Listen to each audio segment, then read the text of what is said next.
मुंबईतल्या टाटा मेमोरियल हॉस्पिटलमध्ये दर दिवशी साधारण 1000 रुग्ण तपासणी करायला येतात. दरवर्षी देशविदेशातून सुमारे 50,000 नवे कॅन्सर रुग्ण या ठिकाणी येत असतात. मात्र हॉस्पिटलच्या दरवाढीनं त्यांची चिंता वाढली आहे. टाटा मेमोरियल हॉस्पिटलमध्ये रक्त तपासणीसाठी आधी 2000 रुपये मोजावे लागायचे. आता त्यासाठी 2500 रुपये मोजावे लागतील. ओपीडीचा खर्च 500 वरून 750, इकॉनॉमी रूमचा खर्च 1000 रुपयांवरून 1200 रुपये, तर डिलक्स रूमचा खर्च 1500 रुपयांवरून 1750 रुपये इतका वाढणार आहे.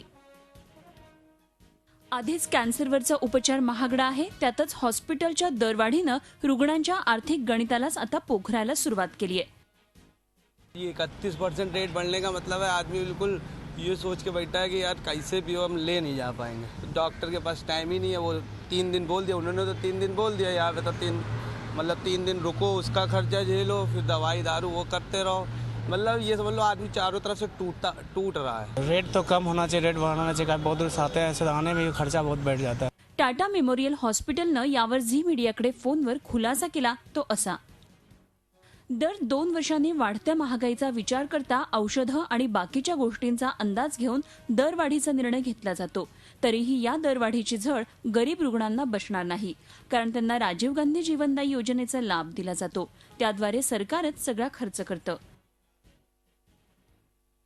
टाटा हॉस्पिटलमधल्या या दरवाढीचा सर्वाधिक फटका इथं खासगी उपचार घेणाऱ्या रुग्णांना बसणार आहे.